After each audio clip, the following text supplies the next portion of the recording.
Boa tarde, noite, máis que noite. Ante todo, disculpande a tardanza, pero foi un problema laboral que tuven que resolver en Xinzo e botouse mo tempo en riba. Ante todo, quero vos dar as grazas a todos e a todas unha vez máis por acudir á chamada da biblioteca, ou que é o mesmo o Centro da Cultura en Verín.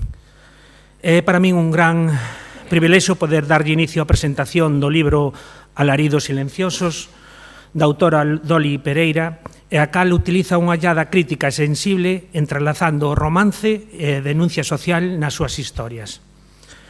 Compre facer fincapé que hoxe máis que nunca temos que reforzar os esforzos por dar a coñecer as novas xeracións os acontecementos de crueldade transcorridos na nosa terra, por mor de discursos de odio e rancor que estamos a revivir de novo o día a día na nosa sociedade. Antes de dar paso ás verdadeiras protagonistas do evento, lémosvos que tedes a vosa disposición a venta do libro e das ilustracións, as cales poden ser asinadas por as propias artistas. Están aí na entrada, que con gusto Natalia vos pode facer paso delas. Sen máis, dolle paso a Mariluz, que é a encargada de realizar ditas ilustracións que nos trasladan a visión dos relatos presentados en dita obra. Moitas grazas.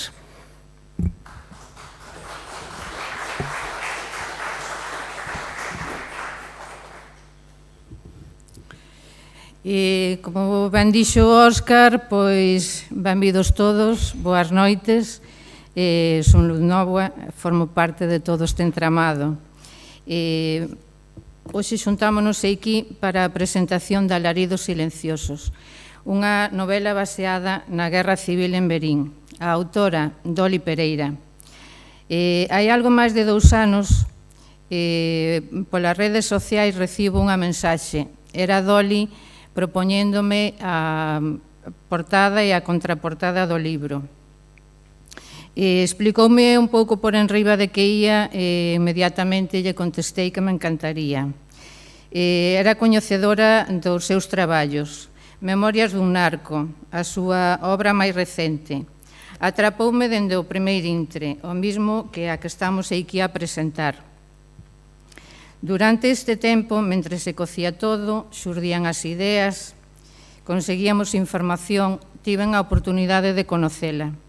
É unha persoa afable, cercana, moi profesional e, sobre todo, moi respetuosa. Polo que sei de primeira man, esta novela está escrita co corazón, dentro do corazón e con moito respeto. As súas verbas chegan a nós como a fíos tecendo pouco a pouco, ata completar a obra.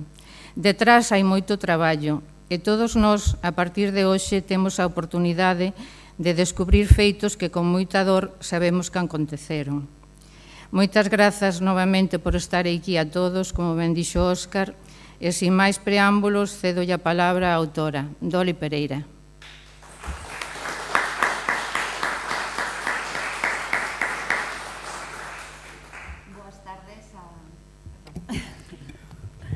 Boas tardes a todas e a todos. Antes de nada, permitídeme empezar por onde se empeza cando se chega a casa, dando as grazas. Grazas á Biblioteca de Verín, non só por acollerme hoxe, senón por ser ese lugar onde a memoria non se empolva, senón que respira.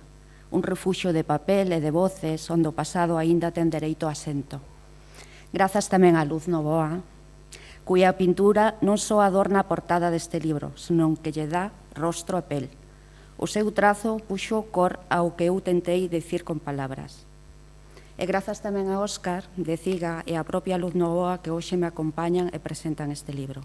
É unha honra compartir este momento con 2 persoas que representan o compromiso coa cultura e coa memoria. Confeso que este libro non foi doado. Escribino desde lonxe, e non me refiro só á distancia física. Cando unha escribe sobre o que doe e non pode tocar cos dedos os lugares, os nomes, as pedras que calan, todo volvese máis áspero. Tiven que investigar as cegas, preguntar a través de pantallas, buscar en arquivos onde o pó pesa máis que as certezas. E aínda así, houbo mans invisibles que me sostiveron. Persoas que me enviaron datos, documentos, testemunhos e, sobre todo, palabras de ánimo. Se este libro chegou a Porto, foi grazas a esa rede de afectos que non se ve, pero que se sinte. A vostedes, que hoxe estades aquí, tamén lle dou as grazas, porque coa súa presenza están a decir algo moi poderoso, que lembrar segue valendo a pena. Este non é un ensaio histórico, Alaridos silenciosos é unha novela, pero tamén co que non está neles, cos ocos, cos esquecementos, cos silencios que gritan desde as ausencias. Sei, e non fuxo diso, que os documentos non sempre coinciden, que unha data baila, que un nome cambia, que un lugar desaparece. Algúns papéis foron destruídos, outros manipulados, e outros simplemente nunca se escribiron. Así que, se en algunha páxina algún detalle non encaixa co que diga unha acta oficial, non o tomen como falta de rigor, senón como evidencia de que o que se calou tamén conta. Porque o esencial si é certo. Esas persoas existiron, foron perseguidas, foron silenciadas. O meu compromiso con elas, con darlles voz, con que non volvan a ser reducidas á marxe de ningún libro de historia. Máis alá desa actitude burocrática, o que aquí se escribe é memoria e homenaxe. Este libro nace dunha ferida que non cicatrizou, só se disimulou. Unha ferida que segue a respirar entre nós. Como esas brasas enterradas que baixo a ceniza conservan a calor. Quixen rescatar as voces de quen non puido contalo, de quen foi condenado ao silencio sin xuizo previo. En Verín, en Monterrei, en tantas aldeas de Ourense, o medo fixo rutina, o silencio herdanza. Aquí non hai vencedores, porque en todas as guerras todos perden. Queda só cadeiras badeiras, fotos e nomes, e xeracións que aprenderon a calar antes que a falar. Nestas páxinas conviven personaxes ficticios e feitos reais. A ficción foi parte para chegarme a dor sen caer no abismo. A documentación, a raíz que sostuvo esta ponte.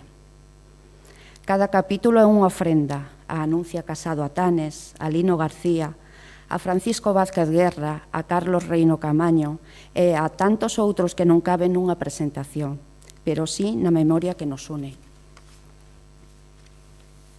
Non escribín este libro para reabrir feridas, ni para xulgar. As feridas non se reabren cando nunca pecharon de todo. O que quixen é outra cousa, rescatar, render homenaxe, lembrar para non repetir, porque a historia non se borra tapándoa, e o silencio, cando se herda, non se cura, enquístase. Ninguén ten culpa do que fixeron os seus avós, pero todos e todas temos responsabilidade sobre a memoria que eliximos preservar. Que este libro sirva, entón, non como pedra arroxadora, senón como semente, para que nunca máis o esquecemento sexa a única versión dos feitos.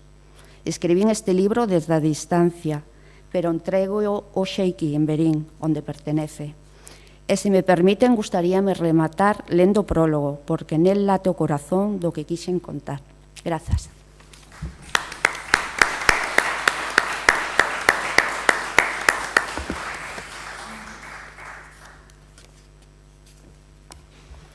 Aquel 14 de abril de 1931 no llovía, pero el aire olía a cambio. En las calles de Madrid se agitaban banderas tricolores como si fueran llamas. Y en los pueblos de provincias, esos que siempre llegan tarde y entienden primero, alguien murmuraba que al fin se acababa lo de siempre. Alfonso XIII, rey por nacimiento pero exiliado por voluntad ajena, abandonó el país sin abdicar. Dicen que se fue por el bien de España. Los libros de texto escriben cortésmente que abandonó el país. La realidad, como suele ocurrir, fue menos noble. Se marchó porque el pueblo le había dado la espalda y el eco de las urnas resonaba más fuerte que cualquier himno real. Francia lo recibió con cortesía, España lo despidió con alivio. No fue una revolución, fue un suspiro. La Segunda República nació con el temblor de lo inesperado, proclamada casi al galope, como si temiera que alguien se arrepintiera. Los que firmaron el Pacto de San Sebastián, republicanos, socialistas y exiliados del desencanto, vieron un sueño materializarse sin necesidad de disparar un solo tiro. El rey huía, la república llegaba, y entre ambas un vacío que nadie sabía cómo llenar. Pero la historia, esa vieja arpía con sed de ironía, rara vez ofrece treguas. Apenas 5 años después, el 18 de julio de 1936, un grupo de generales con olor a África y a pólvora decidió que la democracia era un exceso y el orden un deber militar. Lo que empezó como un levantamiento se convirtió en una guerra. Lo que parecía una sacudida pasajera fue en realidad el principio de una hemorragia nacional. Galicia no tuvo frentes de batalla, tuvo algo peor, tuvo silencio. Aquí no cayeron bombas, cayeron nombres. Fue una guerra sin fuego, pero con fosas, donde las balas se disparaban de noche y los cadáveres no tenían ataúd. En Berín, una villa resguardada por el Valle de Monterrey y por el río que no podía proteger a nadie, se instaló el miedo, como se instala en el invierno, de golpe y para quedarse. La falange no llegó con discursos, llegó con listas, y quien aparecía en ellas, por convicción, por familia, por azar, dejaba de aparecer en ningún otro sitio. Era fácil desaparecer en Galicia en el 36. Bastaba con leer, con hablar, con pensar mal o con pensar a secas. En las tabernas se bajaba la voz, en las casas se cerraban persianas, aunque hiciera sol. Las mujeres lloraban hacia adentro, los hombres callaban hacia afuera. Y la tierra, la misma tierra que daba pan, empezó a dar cuerpos. Este libro nace de esa grieta, no pretende contar la historia con mayúsculas, sino con migajas, las que quedaron en las cunetas, en los recuerdos rotos de los abuelos, en los nombres que ya no se dicen, en la voz de los vencidos, sí, pero también de los que ni siquiera tuvieron la oportunidad de perder, porque hubo quienes defendieron la República como quien defiende una idea, una casa, una madre, y murieron por ello sin juicio ni tumba. Y hubo otros que mataron convencidos de que la patria era un uniforme y el enemigo el vecino de toda la vida. Esto no es una novela sobre héroes ni sobre mártires, es una novela sobre la memoria y sus escombros, sobre el precio de tener ideas, sobre lo que ocurre cuando el miedo se convierte en la ley y la verdad en amenaza. Empieza aquí, entre ecos de elecciones, exilio y fusiles, y termina. Bueno, eso lo sabremos al volver la última página, pero una cosa está clara, en España nadie ha salido ileso del pasado, ni siquiera del presente. Gracias.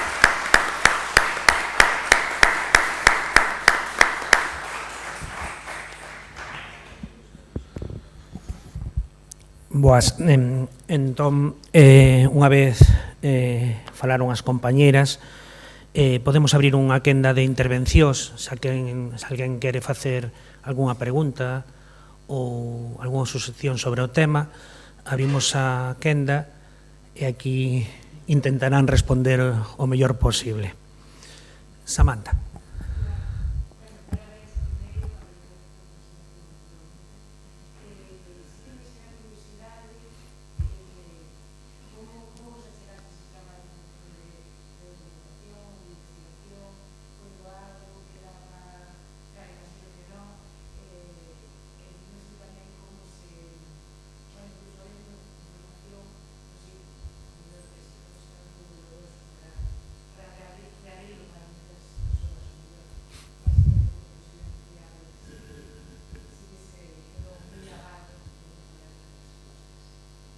Non foi fácil recadar toda a información. Moita xente a que lle preguntei quedou en silencio.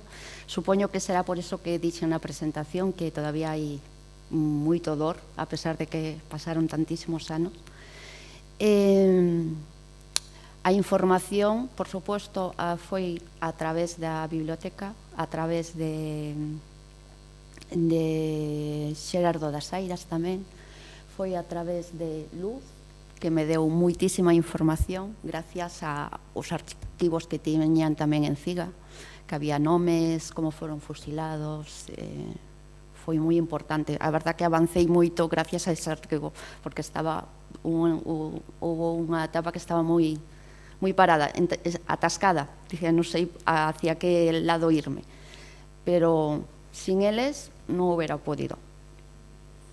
trata de 1936 a 1938, é o primeiro libro do que pretendo que sea unha trilogía.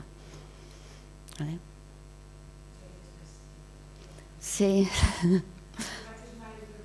Sí, sí. As ideas están aí, poden surxir moitos máis arquivos e moitos máis papeles que non teño ni idea, pero bueno, pouco a pouco. Máis intervencións?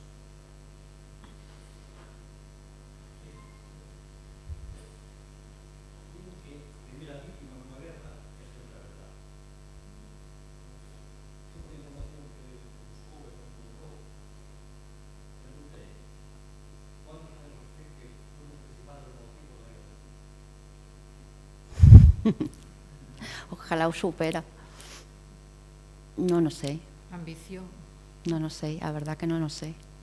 Non me o planteei tampouco, Ves os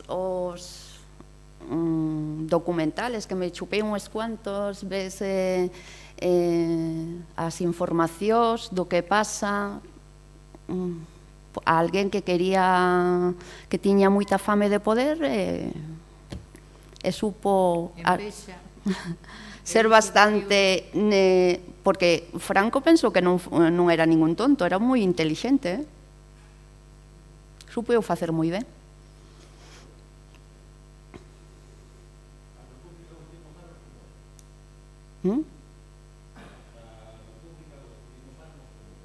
A República os últimos anos era un pouquiño de caos, non?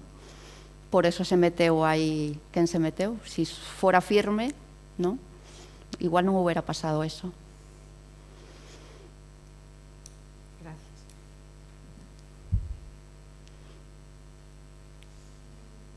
Máis intervencións?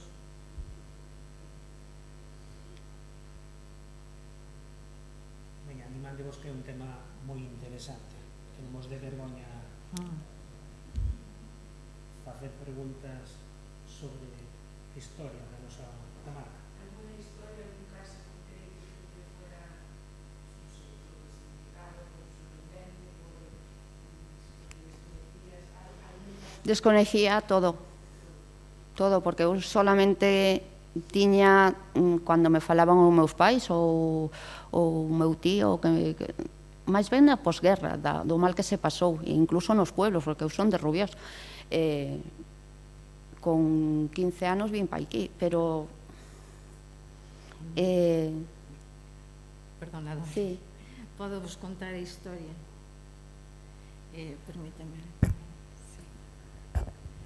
Esta é unha das miñas obras e contoume a Óscar, precisamente.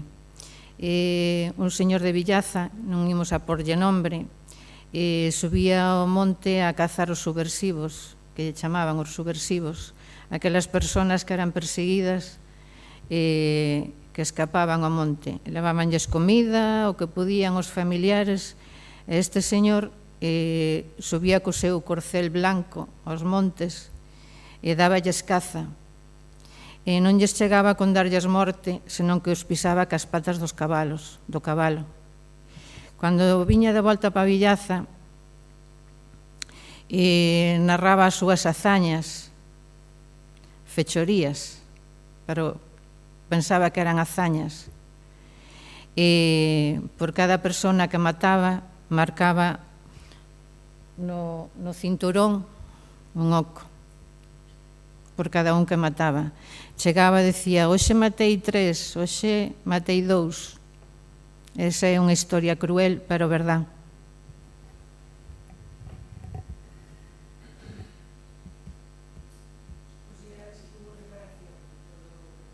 Perdón? No, rotundamente. Nin habrá. Todo o que sequearon, todo o que nas casas que se levaron, eso non devolveran nada na vida. Xa non a vida os que mataron, senón cousas persoales que a xente tiña con moito esforzo e con moito cariño, e cousas persoales e non llas devolverán.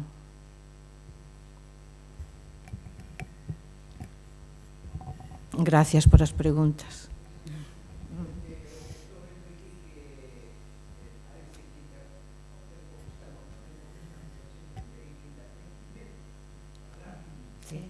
Moito.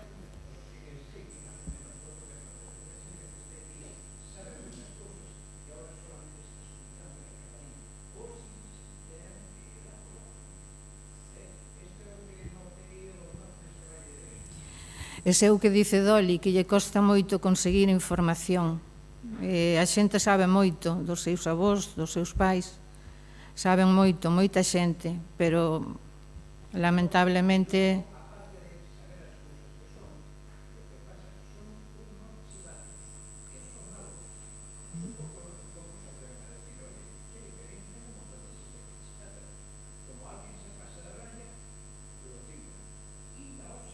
sí, sí, sí.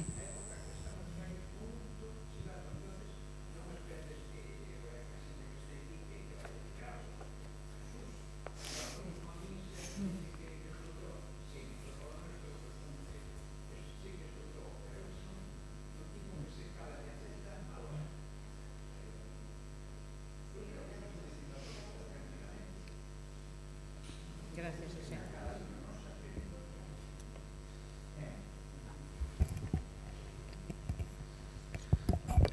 Xa que falaban desde historias, contaba Mariluz, case se me escapa o nome, do Corcel Branco, vale, moita xente de Verín vai a Cabreiroá a beber as aguas, pero non sabe que foi un hospital militar, donde entraban por unha porta e dependendo quen fora o ferido, salía por unha porta ou salía por a outra. Vale? É historia. Todo Verín vai ao balneario, pensa que o balneario só eran os bañistas que viñan de Madrid a beber as aguas e tal, pero foi hospital militar. Eu podo decir con orgullo, lembroa con moita satisfacción a unha centenaria de Cabreiroá, vale? Que traballou no balneario e durante a guerra tuvo que asistir no hospital militar. Ela mesma nos estaba contando a historia de como foi a cousa, na súa cociña falaba baixiño, na súa propia casa falaba baixiño, mentras a súa bisneta, o seu bisneto e eu escoitábamos o que nos contaba, pensando que a podían escoitar fora. E morreu con 104 anos. Vale. Entón, ese medo, ese dor que se dice que se tiña tal, eu creo que a pérdida dun familiar non hai nada que o poda reparar. Ou se reparase todo con cartos. Dice, quanto morreu do accidente? Quanto vale? 70.000. Pumba. Ala, 70.000 euros, esqueceuse de que morreu a persoa. Pero eu creo que hai cousas que, por moitos cartos que se poñan en riba da mesa, non se poden esquecer. Son vidas que foron arrebatadas sin sentido. Meniños, mulleres, anciáns, que non Verín non foi frente de guerra, foi retaguardia. Entonces non ten sentido a cantidade de homes, mulleres e nenos que foron represaliados sin xuicio e simplemente por ser doutra familia ou por caerlle mal o veciño de enfrente ou por X. Entón, eu creo que eso non ten reparación nin económica, pero xa emocional para as familias.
Esa é a esencia de Alaridos Silenciosos, o que acabas de contar. Non, Doli? Sí, totalmente.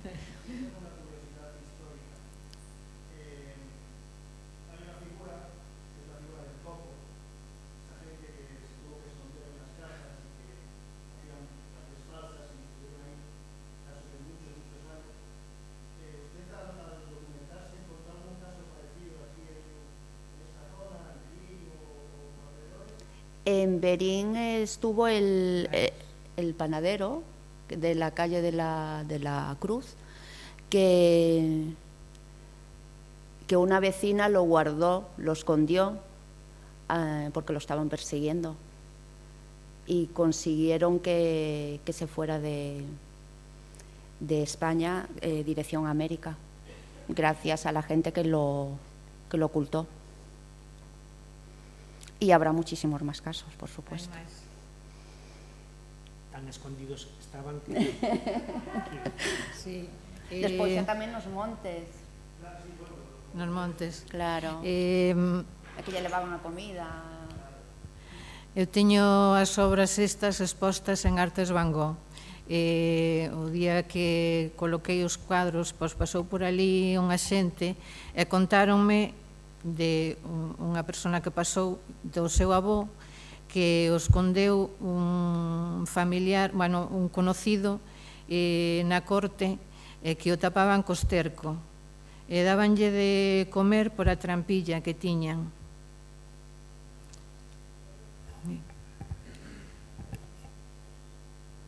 Habrá moitos casos. Tratábase de supervivencia. Entonces, ante a supervivencia, a cabeza dá mil voltas. O que nós ahora podemos imaginar que é ciencia ficción, pois naquel momento que máis. Hai películas e tal.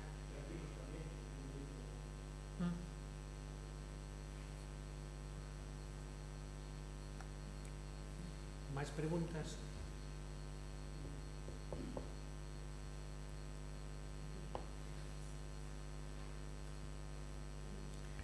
Hai que ler o libro.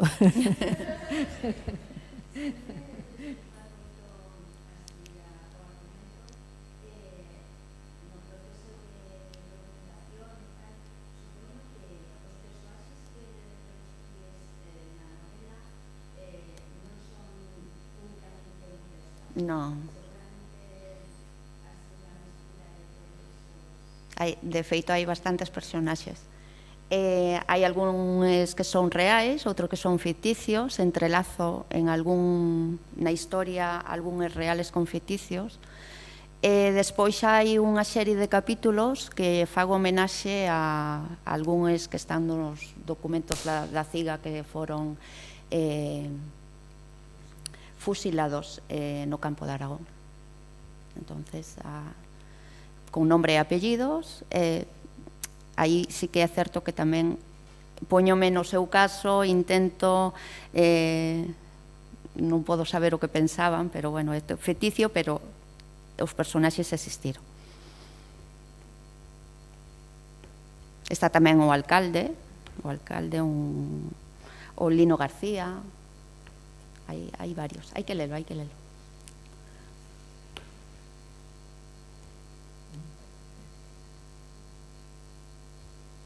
Veña, Manuel, que estás deseando preguntar. Non mires para atrás. No, estaba explicando que decían ellos, ¿no? Yo, por ejemplo, vi en mi casa, mi abuelo tuvo una chimenea roja con una puerta, estuvo como 15 o 20 días.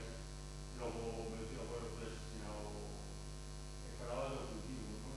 Nunca nos preguntábamos, ahora, porque además me decía, bueno, que mataron.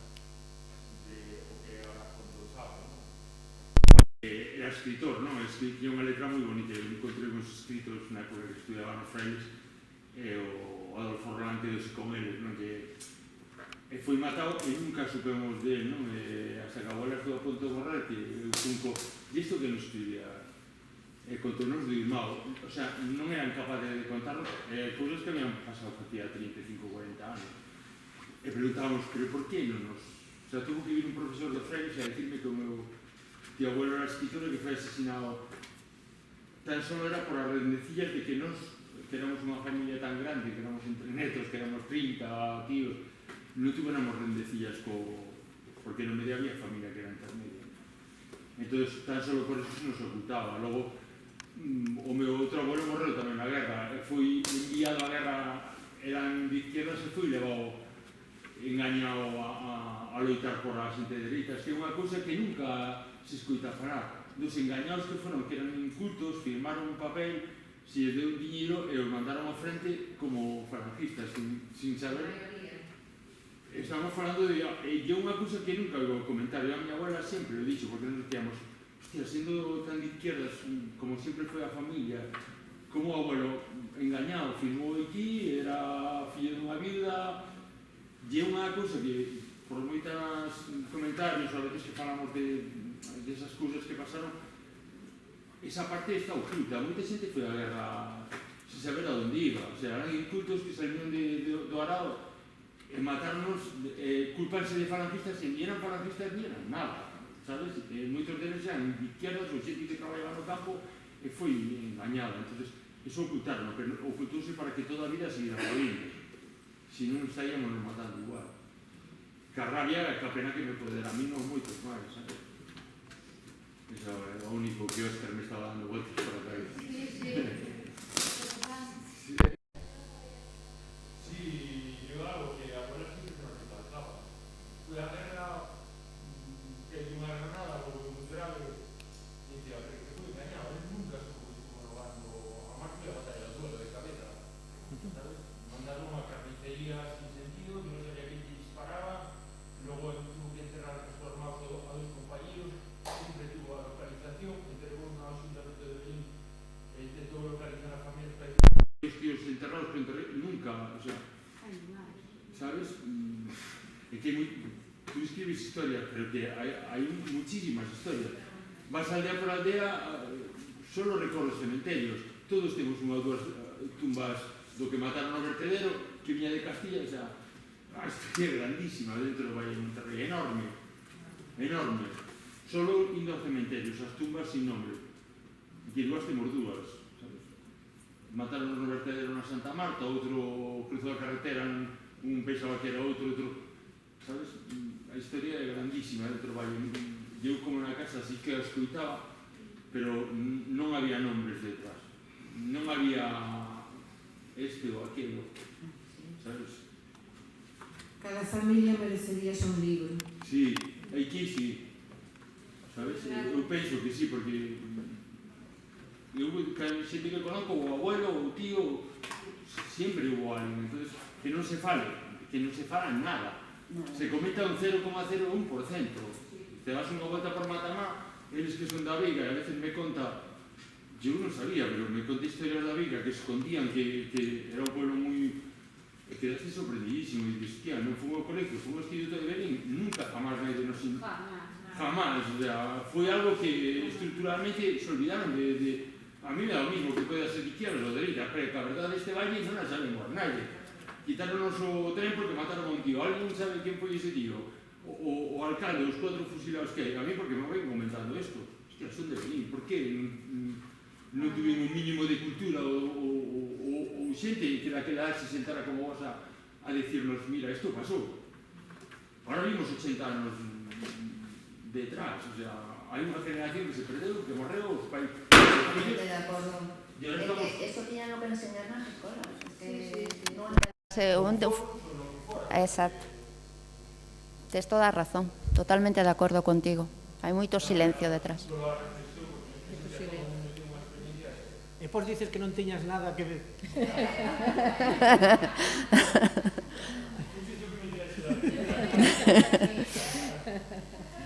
Mira, eu unha reflexión que me acabo de vir agora, que é curioso que cando falaste dese personaxe de Lazo, que quería non o queres nombrar.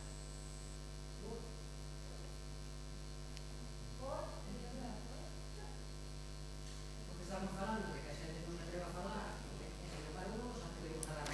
pero non se trata de dar nome. Vale. Eu sí nombro na novela a un personaxe Para coller? No. No, moitas... que era un verdugo. Claro, aí o verás. Hai unha novela que sale, que era un verdugo, sí, con un personaxe ficticio, que tamén era outro verdugo, pero xa sabrás cual é o real.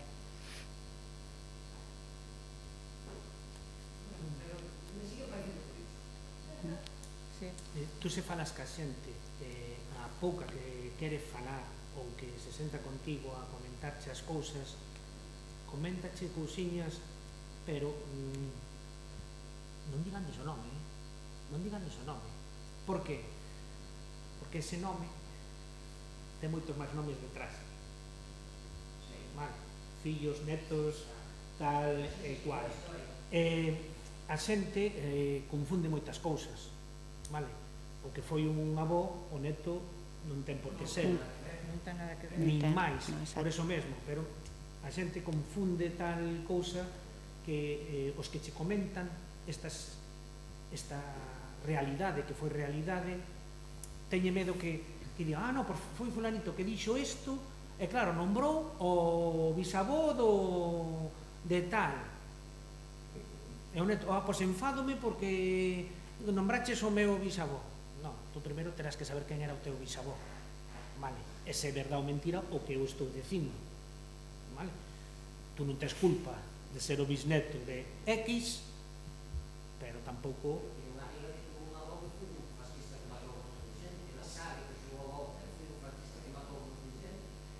Bueno, tamén habrá moita xente que pero non todo o mundo afronta a realidade... Habrá xente que teña vergoña de saber que tuvo esos antepasados tamén. Claro. De todas maneiras, nos temos un respeto e tamén non queremos xudgar a naide. O sea, é un pouco... Contamos o que nos contan. Sí.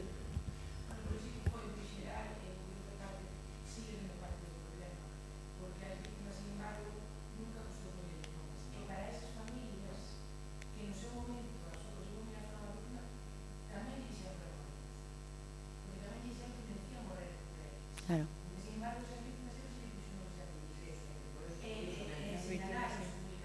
Tens toda a razón.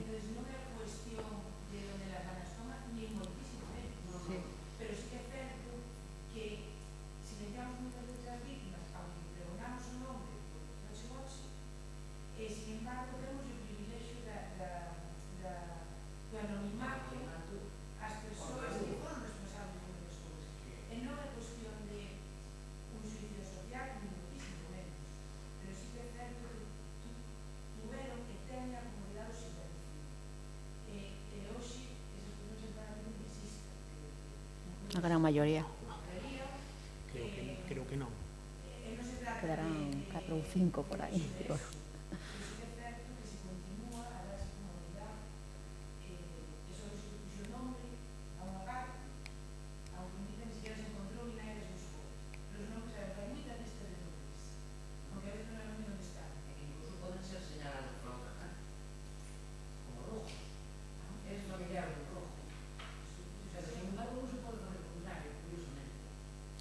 Sí que se pode facer. Sí que se pode facer. Pero sí que se pode facer tanto dunha cosa como doutra. Solo que tamén depende da familia que toque. Entendes? Hai moitas mulleres que aquí en Merín tuveron a cabeza rapada. Moitísimas. Moitísimas. E falas con familiares e dicen, non toquendes ese tema. Pois tamén hai que respetalo.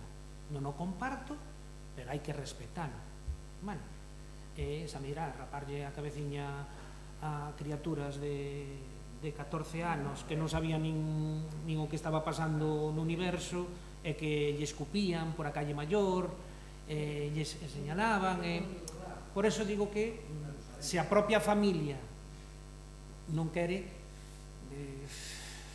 Pero bueno, hai que respetar. O que non fixeron uns, eu creo que son unha persona respetuosa, se dicen que esa familia dice non quero nomes nin tal, é respetar, pero aseguroche que en Verín sabes os nomes do da egua branca e máis. Eu non sei porque non son de Verín, o cal non sei, pero... Eu creo que se sabe menos, porque se debería saber que falando ahora, non? Estas historias, todos estamos dicindo que esta eran moi desconocidas. Bueno, claro, se o silencio é... Outra cosa que xente máis cercana, máis próxima, pode saber, pero de aí a esa unha información xeral non se sabe. Non, información xeral non hai, Non hai, nunca. non hai ningunha. Nunca. Entonces, levamos 80 anos, vale? Información. Era mellor ter menos información e que cada familia tuvera os seus mortos onde eles queiran. Pero tú imagínate neste punto, sí, pero tú imagínate neste punto que non permiten recuperar os restos dos seus familiares como para dar información. Entendes?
Moito menos do local.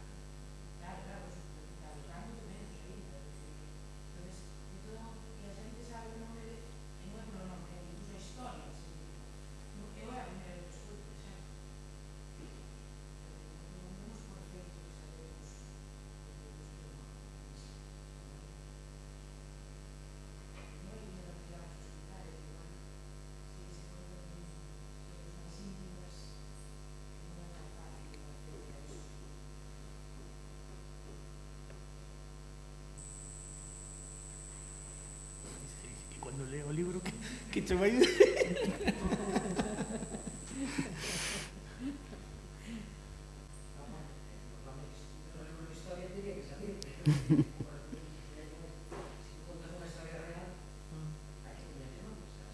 Hai que porlle, claro.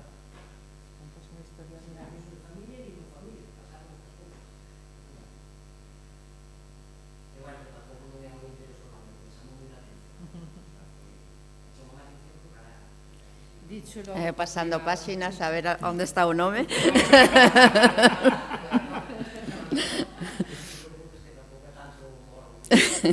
Non era coñecido por o nome, senón por o...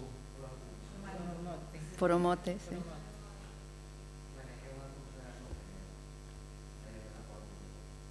Sí. Ao final estamos todos de acordo que non conocemos a historia do que pasou aquí.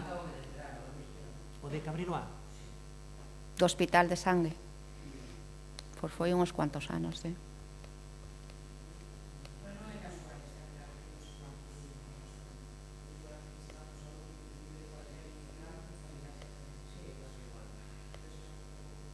Non é malo recoñecer que o balneario onde viñan os ricos de Madrid a tal, utilizaron o de tal, pero eu digo que a xente non o coñece. saben que había un tranvía de cabalos, pero non saben que foi un hospital militar. Vale.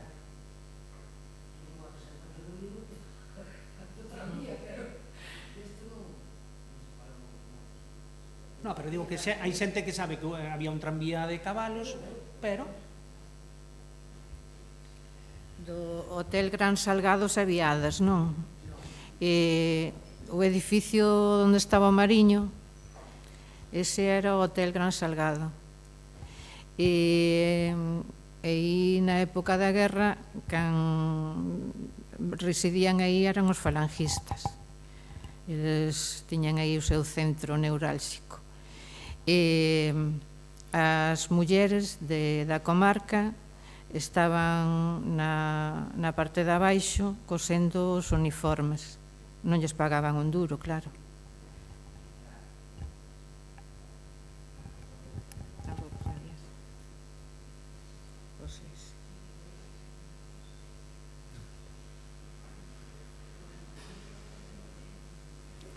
Te lo he puesto en algún Tiña cuadro. o posto, sí. O Hotel Gran Salgado. Aí o tendes.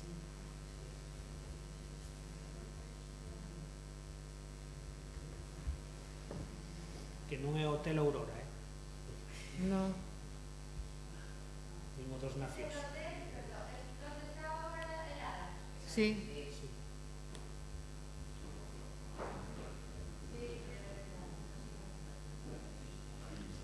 E aquí na Plaza García Barbón é onde facían manifestacións, onde as xuntanzas, que logo acababan todos reuníndose debaixo da balconada de Lino García.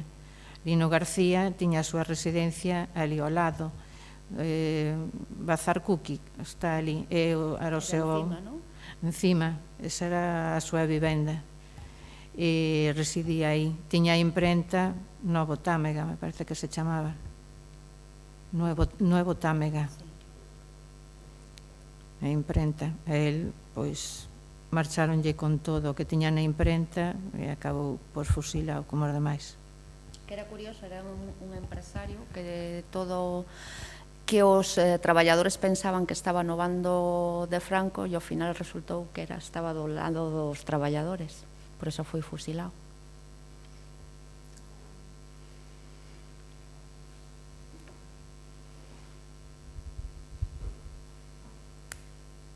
Máis preguntas?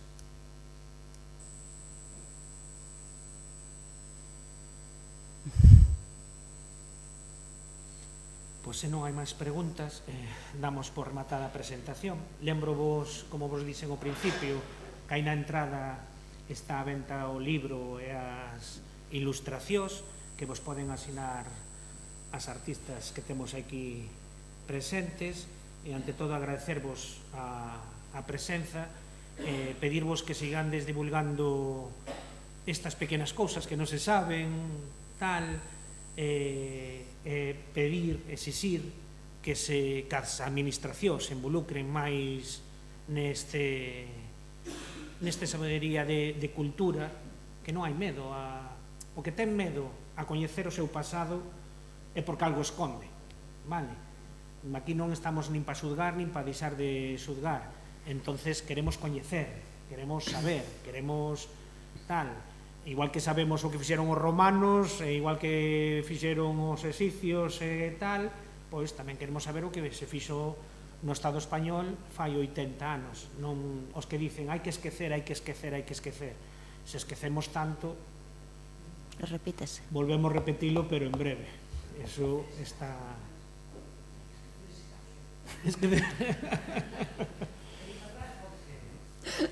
Vale, pois moitas grazas a todos e a todas.